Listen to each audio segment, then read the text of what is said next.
Hello and welcome to another session in English language. And in this session, we'll be looking at different aspects of English. First, we'll look at the aspect of grammar, lexis and structure. We'll look at noun phrases and noun clauses. Okay, under structure, we'll look at noun phrases and noun clauses, and also we'd also consider adjectival phrase and also adjectival clause. And lastly, we'll discuss writing a good narrative essay. What is it all about? And also a descriptive essay. But before that, let us review our previous lesson. Welcome back, and like I said, we'll be looking at different aspects of English language. But first, we're going to be considering noun phrases and noun clauses. Noun phrases and noun clauses. Okay, so we'll look at these two fundamentals first. So let's look at what is a noun phrase. But before that, what is a phrase? A phrase is a group of words that doesn't express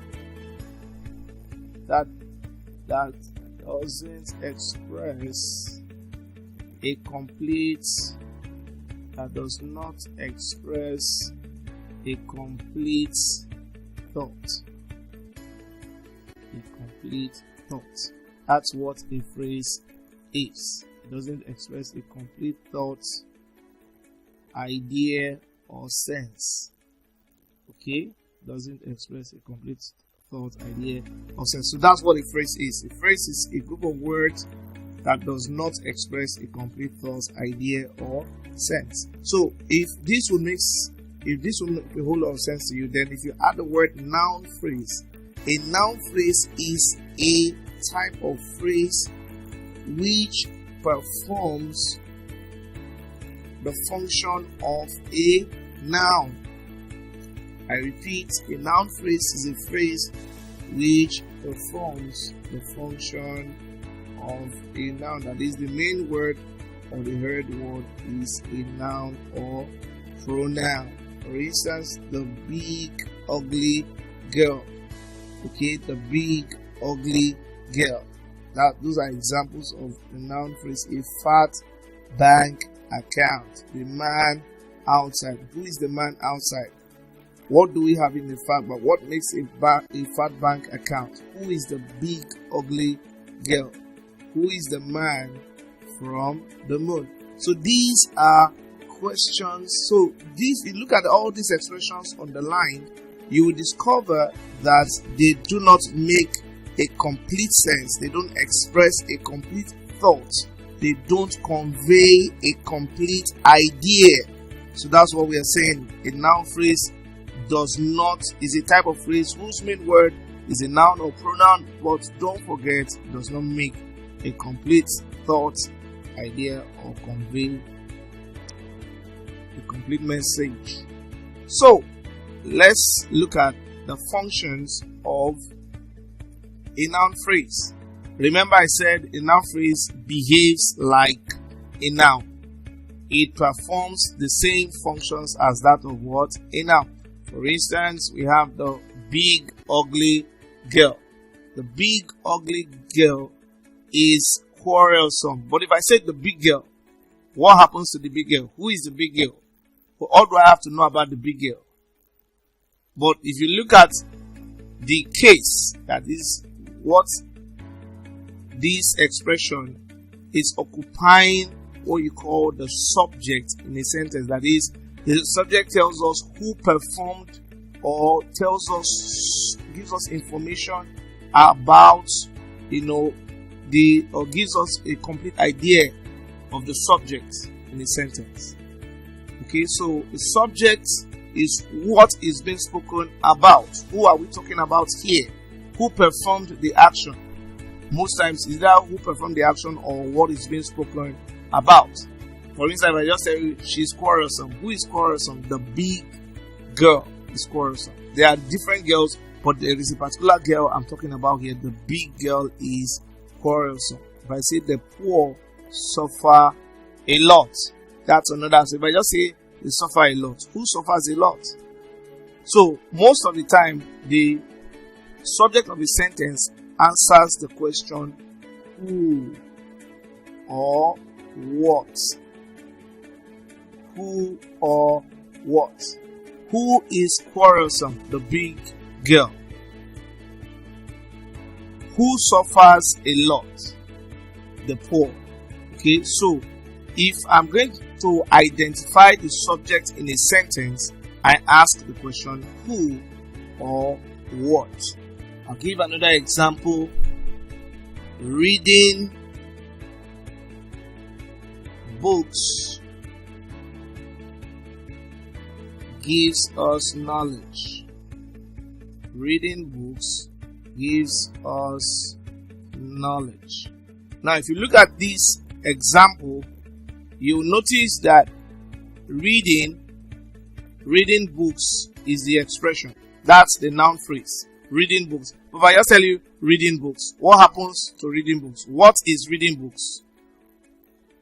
What is reading books? What gives us knowledge? So remember I told you, how do you identify the subject in a sentence? By asking the question who and the question what. So here it is not who, it is what gives us what? Knowledge. Reading books gives us what? Knowledge. So you can identify the subject in a sentence by asking the question who and what. So a noun phrase behaves like the subject in a sentence. Then we also have the noun phrase behaving like the object of a sentence. Behaving like the object of a sentence. That is the object of a verb in that sentence. For instance, if I just tell you the students, what happened to the students? So, the object in a sentence is the receiver of the action.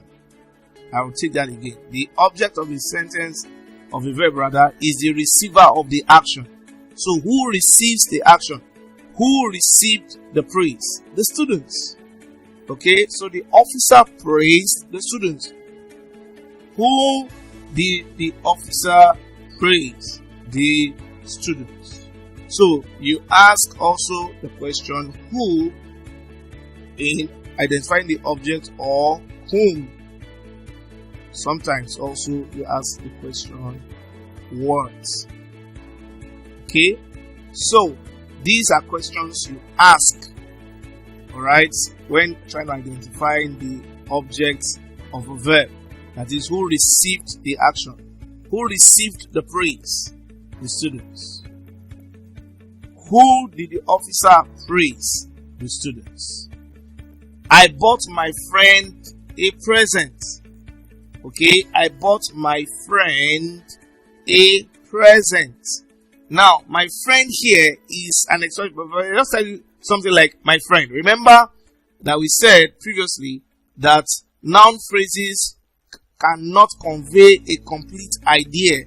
They can't express a complete thought. If I just say my friend, it's an expression. It's a combination of words. My friend. But what information do I have about your friend? Who is your friend? What did you give your friend? Why should I know about your friend? So, I bought my friend a present. So, the expression my friend here is the object of the verb bought. But in this case, we have direct object and indirect object. But I won't go into that. But in the course or in the progress of the lesson, you learn to hear more about that. Then we also have what you call the subject complement. The subject complement. What is a complement? A complement gives us more details about a thing. Okay, so anytime we say subject complement, it gives us more information about the subject. For instance, a lecturer may become a commissioner. Now look at this expression, a commissioner. That's a group of words, but it doesn't convey a complete line of thought or idea. So if I say, who is a commissioner? Who became a commissioner? So you say a lecturer may become a commissioner. A commissioner there is a noun phrase trying to give more information about who? Our lecturer. Okay? Then we say a nurse. A nurse. What do we have to know about a nurse? Who is a nurse? Or who is a nurse? What line of thought are we trying to convey? His wife is a nurse. So the subject here is that's the word wife. His wife. Okay? But a nurse is telling us more about what? His wife. Then we have as object complement too. Okay? So here we have the grateful boy called his friend a savior. Now a savior here is telling us more about what he called his friend, who was called a savior. Remember, I told you can identify the object by asking the question also, who was called a savior? His friend. What did he call his friend? A savior.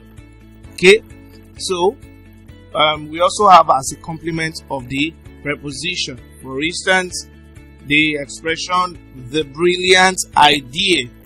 Okay, the brilliant idea. Okay, is telling us more about the preposition of. Okay, the governor's thought of the brilliant idea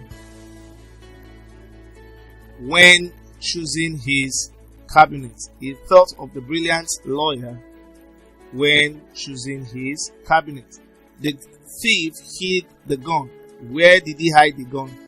Under his bed. Okay, under his bed. So that is as a complement of a preposition. So now let's move to what we call the noun clause. A noun clause is almost like a noun phrase. The only difference is that a clause expresses a complete line of thought. A clause is a group of words that convey a complete thought, idea, or what you call sense. Now, let me tell you what I mean by this. Now, we could have what you call the main clause and what you call the subordinate clause. The main clause and what you call the subordinate clause. Now, what is the main clause? The main clause can otherwise be called the independent clause. It can stand on its own and express a complete thought. It can stand on its own and convey a complete idea. It can stand on its own and make complete sense. But the subordinate clause relies on the main clause, or what you call the independent clause. So another name for the word subordinate clause is dependent clause. But don't worry, we'll get to know some of this. But just take note that we have two types of clauses. We have the main clause and the subordinate clause. The main clause can stand on its own and express a complete sense. Okay, it can convey a complete idea or line of thought. But a subordinate clause would always depend, okay, on the main clause. So let's take, so the noun clause is a type of subordinate clause. I repeat, the noun clause is a type of subordinate clause. So if you go back to our definition here, we said a noun clause is a subordinate clause that performs the function of a noun. Okay, so I just told you what a subordinate clause is. So meaning that subordinate clauses cannot express a complete thought or idea. For instance, what he said. That's now it contains a finite verb. Okay, unlike your noun phrases that are just group of words. But in a clause, it contains a verb. But now, if I say what he said is a subordinate clause. It depends on a particular group of words to make a complete sense. So if I say what he said is what? Beta. What he said is beta. But if I say what he said, it still makes some sense. Okay, but not complete sense. Okay, that he was what? Insulted. Now, we know something happened to the person we are discussing here. And what was that? He was what? Insulted. Okay, but it does not express a complete what? Sense or idea. So, it depends on this expression paying him a great deal. So, this noun clause, alright, performs the subject like a noun phrase does. It can also stand as what? The subject. That's why it is italicized. That is written a whole lot different from others. Then we have the object of the sentence. The cook gave us what we should eat. He told us what? That he would come. Honesty is what? Honesty is what we want. The important thing is what? That he has what? Arrived. Remember I told you how you identify the object of a verb is by asking the question who or what. Okay, then we have complement of an object, or what you call object complement. We call him, and we call him what he likes. Okay, the prize goes to whoever wins. That's the complement of what? Of the preposition to. So the preposition here is what? To. So whoever wins is complementing whom the prize will what? Go to. Then we are moving on to adjectival phrase. What is an adjectival phrase? So you know what a phrase is. Any word that does not express a complete thought, does not make a complete sense, does not convey a complete idea. That's what a phrase is. So an adjectival phrase behaves or performs the function of what? Of an adjective. Okay, and what does an adjective do? An adjective modifies a noun or pronoun. Adjectives modify nouns or pronouns. That's what adjectives do. Okay, and the word modify means to give more information. That's the meaning of the word modify, to give more what? Information. So when we say something modifies another, it means it's giving us more information. So adjectives give us more information about nouns or pronouns. So for instance, we have what we call attributive adjectives. That is, they are attributes, characteristics of nouns. Fat man. The word fat there is the adjective. Okay? The word fat is the adjective. While man is the noun. So when we say fat man, what happens to fat men? Who are fat men?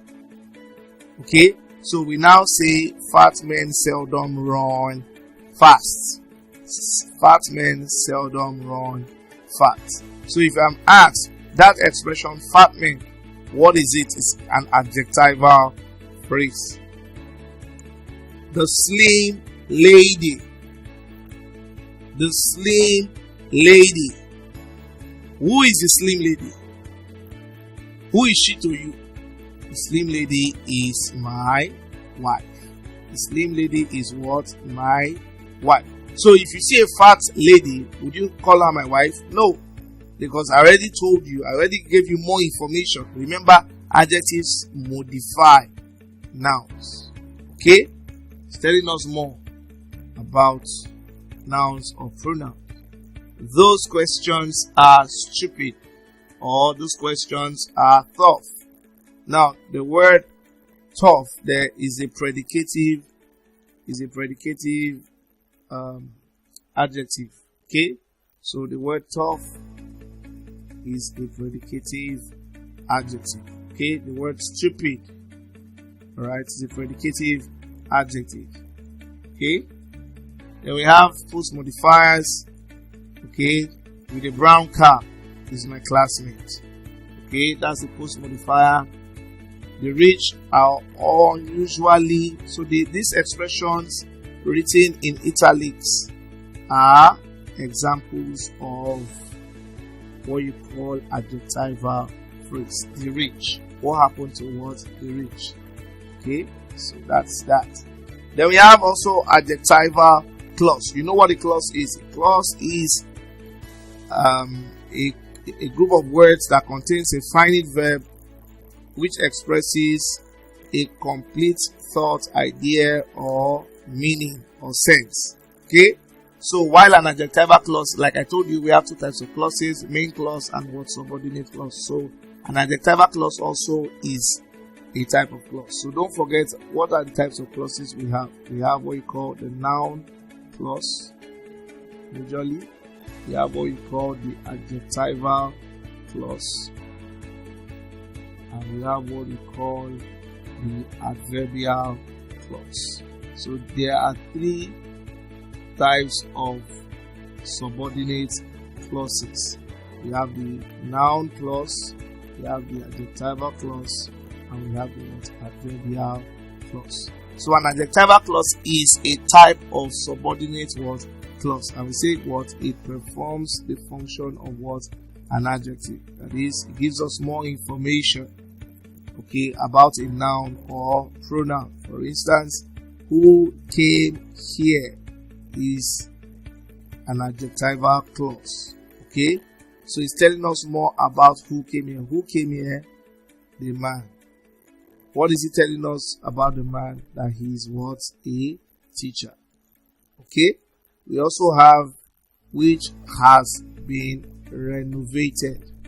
Okay, this gives us a new line of thought. What has been renovated? The house.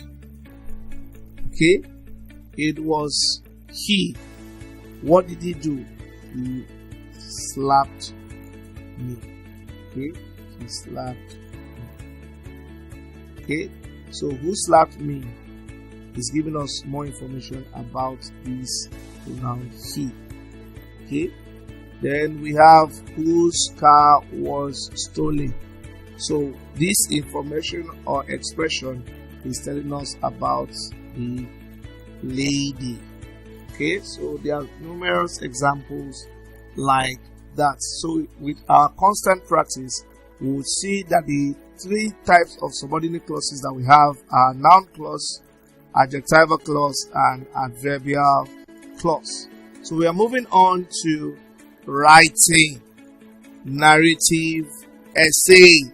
So we want to consider another aspect of English language, which is essay writing. That is, how do we develop our skills in writing good essays? So today our focus is on narrative essay. What is a narrative essay? Now, the word narrative is got from the word narrate, and the word narrate means to tell a story. To tell a story. Okay, that's the word narrative, to tell a story. In other words, we are saying a narrative essay is one that requires you to tell a story. That is, you are to relate an event or an incident that you witnessed. Okay, you are an eyewitness to an incident or an event that what happens. You are to tell us your own account. Okay, you have to give us your own account. You have to narrate what happened. So, like I said, the art of what? Storytelling. And so, if you are good at reading short stories, novels, novellas, it will help boost your performance in writing a narrative essay. Okay? Now, one of the things you have to note about narrative essays is that they must be what? Interesting, and they must be what? convincing. Okay, when you are telling a story, you should sound convincing. Okay, your story should be interesting. Your account of the story should be interesting. Don't just bore us, because sometimes you can sound what? Boring. So when you are writing a narrative essay, your essay must be interesting. It must also be convincing. The reader must be aroused. That is, you must arouse the interest. Alright? The interest of the of the reader. The person must be interested in your story. Your story must be what is called captivating. Okay? Write something captivating. Alright? So give us more details. Have climaxes in your story. So these are examples of narrative essays. For instance, you embarked on a journey during holiday, the longest journey that I have ever made. Then you now tell us how you traveled, what happened before traveling, how your father announced to you about traveling, how you had to pack your bags, how you could not sleep in the night, how you had to, be so anxious to know what will happen. Did you travel by road or by air or by water? So many details, but your story, like I said, must be interesting and they must be convincing. And also another example is the day I would never forget. There is one day every one of us have that we will never forget. So it's an example of a narrative essay. And lastly, how did you spend your last holiday? Did you spend it at home? Did you travel? Did you stay back, doing something? That is how you spend your holiday in Gambia. Okay? Did you travel from one part of the country in Gambia to another part? Okay? So these are the questions. Did you go from Banjul? Did you go to, did you travel to Senegal? Or did you stay back in Banjul? Did you go to other places, in Senegal? All right. Did you go to Serekunda, which is one of the largest cities in Gambia? Did you go to Bikama? Okay. So these are examples. So how did you spend your last holiday? Tell us. Give us an account. So tell us, sound convincing. Don't just, just write and keep writing. No, you can bore your reader with that. Then also we have what is called the descriptive essay. Now, in this type of essay, it's a whole lot different from the narrative essay. Remember, narrative essay tells us is about storytelling, giving an account of what happened. But in a descriptive essay, the caption is on the word description. Okay, description. And description is gotten from the verb describe. And the verb describe means you paint a picture. Okay, you paint a picture. A picture of what? An object, a person, an animal, an incident, or a scene. So it requires if you're going to be very good at descriptive essays, you can either use what is called your imagination. You must be very creative. Okay, learn to rely on your sixth sense. You must learn to create, so you don't necessarily need to be an eyewitness in describing. You can imagine things. Okay, so your description can either be from your imagination or they can be real. So we have what we call imaginary thoughts. Okay, we have what we call imaginary thoughts, or they might be real descriptions. Okay, so for instance, I've not been to Gambia, but I've been able to make my research, so I can give a description. Okay, I can write something about Gambia. All right, how your one of your favorite meal, that you love eating fish. Okay, that you love meat, onions, tomatoes, peanuts. Even what we call yassa, domoda, so many things like that. All right, so I don't want to bore you with all that detail. You know some of these things better than I. So if you choose a descriptive essay in your exam, you have a clear picture in your mind. Remember, I told you about pictures. Okay, so you must have a clear picture in your mind what you want to describe. Don't attempt a question that you don't have a clearer picture. So the clearer the picture, the better your description. Okay, don't forget that. The clearer the picture, the better your description. So make sure you have so much information and your information is what? Interesting. And these are examples of descriptive essay. A market day in my town. So you want to tell us about a market day in Banjul. Banjul, like you know, is the capital of Gambia. So you want to tell us how your market day looks like that. So if you are writing such, you are writing a descriptive essay. If you're writing my favorite teacher, all right. So you want to tell us who is your favorite teacher. It could be the mathematics teacher. It could be the English teacher. Okay. So your favorite teacher could be Jawara, Mr. Jawara, who happens to be your first president. Okay. It could be your favorite teacher. All right. So, and it could be your favorite actor that you have seen a movie and you love this particular actor. Alright, it could be a wedding I attended recently. You could be asked to write on that. 2. Maybe you attended the wedding ceremony. How did it go? Give us a description of what the wedding ceremony looks like there in Gambia. And lastly, my school. Alright, is also an example. If you write an essay on my school, what can you tell us about your school? Where is your school located? You know, how many buildings do you have in your school? How many students are in your school? How many teachers? You can say all of you. So your description should be informative and interesting. Informative and interesting. So your description should be informative and what? Interesting. Alright. We have come to the end of our lesson today. So thank you for joining us in this lesson.